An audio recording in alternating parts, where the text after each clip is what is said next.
اس وقت میں ایک دعا کے لیے بھی کہنا چاہتا ہوں. جو آج کل کے دنیا کے حالات ہیں ان کے بارے میں. گزشتہ چند دنوں سے حماس اور اسرائیل کی جنگ چل رہی ہے، جس کی وجہ سے اب دونوں طرف کے شہری، عورتیں، بچے، بوڑھے بلا امتیاز مارے جا رہے ہیں یا مارے گئے ہیں. اسلام تو جنگی حالات میں بھی عورتوں، بچوں اور کسی طرح بھی جنگ میں حصہ نہ لینے والوں کے قتل کی اجازت نہیں دیتا، اور اس کو حضرت صلی اللہ علیہ وسلم نے اس بات کی حضرت صلی اللہ علیہ وسلم نے بڑی سختی سے ہدایت بھی فرمائی ہے. دنیا یہ کہہ رہی ہے، اور حقائق بھی کچھ ہیں ایسے، کہ اس جنگ میں پہل حماس نے کی اور اسرائیلی شہریوں کے بلا امتیاز قتل کے مرتکب ہوئے. قطع نظر اس کے کہ اسرائیلی فوج اس طرح پہلے کتنے معصوموں کو، فلسطینیوں کو قتل کرتی رہی ہے. مسلمانوں کو بہرحال اسلامی تعلیم کے مطابق عمل کرنا چاہیے. اسرائیلیوں نے کیا، فوجوں نے، ان کا فعل ہے، اور اس کے اور طریقے سے حل کرنے کے. اگر کوئی جائز لڑائی ہے تو فوج سے تو ہو سکتی ہے، عورتوں، بچوں اور بے ضرر لوگوں سے نہیں. بہرحال اس لحاظ سے حماس نے جو قدم اٹھایا وہ غلط تھا. اس کا نقصان زیادہ ہوا، فائدہ کم.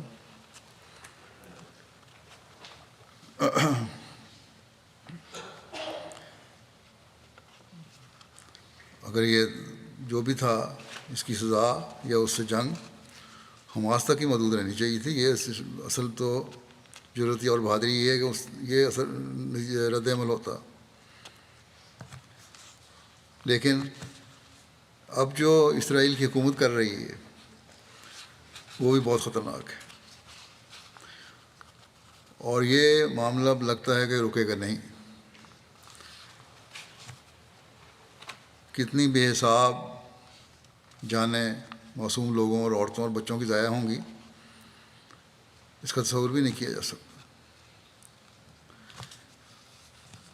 اسرائیلی حکومت کا تو یہ اعلان تھا کہ ہم غزہ کو بالکل مٹا دیں گے، اور اس کے لیے بے شمار بے تحاشا بمبارمنٹ کی. انہوں نے راکھ کا ڈھیری کر دیا شہر. اب نئی صورت یہ پیدا ہوئی ہے کہ وہ کہتے ہیں کہ 1 ملین سے زیادہ لوگ غزہ سے نکل جائیں. کچھ اس میں سے نکلنے بھی شروع ہو گئے ہیں. اس پر شکر ہے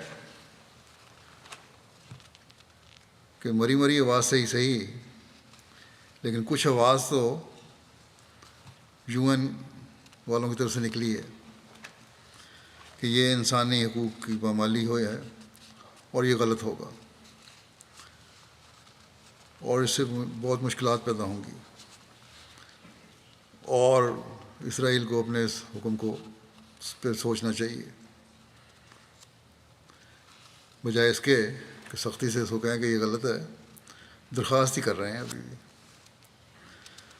بہرحال ان معصوموں کا کوئی قصور نہیں جو جنگ نہیں کر رہے.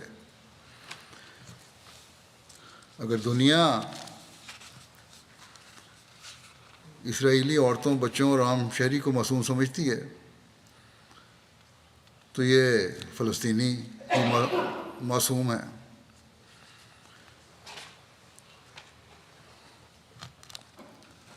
ان اہل کتاب کی تو اپنی تعلیم بھی یہ کہتی ہے کہ اس طرح کا تو غلط جائز نہیں ہے.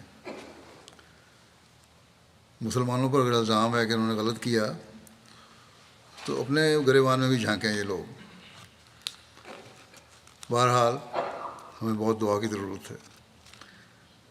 فلسطین کے سفیر نے یہاں ٹی وی میں انٹرویو دیا، غالباً BBC کو، اور سوال کرنے والے کے جواب میں کہا کہ حماس ایک ملیٹنٹ گروپ ہے، حکومت نہیں ہے، اور فلسطین کی حکومت کا اس سے کوئی تعلق نہیں ہے۔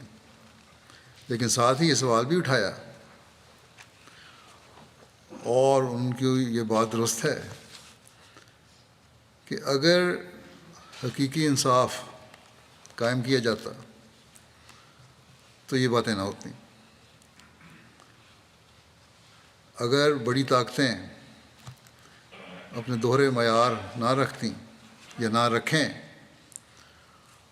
تو اس قسم کی بد امنی اور جنگیں دنیا میں ہو ہی نہیں سکتی۔ بس ان دوہرے معیاروں کو ختم کرو تو جنگیں خود بخود ختم ہو جائیں گی۔ یہی باتیں میں اسلامی تعلیم کی روشنی میں ایک عرصے سے کہہ رہا ہوں، لیکن سامنے تو یہ کہتے ہیں ٹھیک ہے ٹھیک ہے، لیکن عمل کرنے کو تیار نہیں۔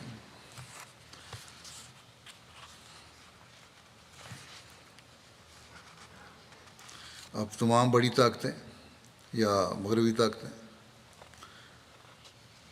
انصاف کو ایک طرف کر کے فلسطینیوں پر سختی کے لیے اکٹھی ہو رہی ہیں، اور ہر طرف سے فوجوں کی بھجوانے کی باتیں ہو رہی ہیں۔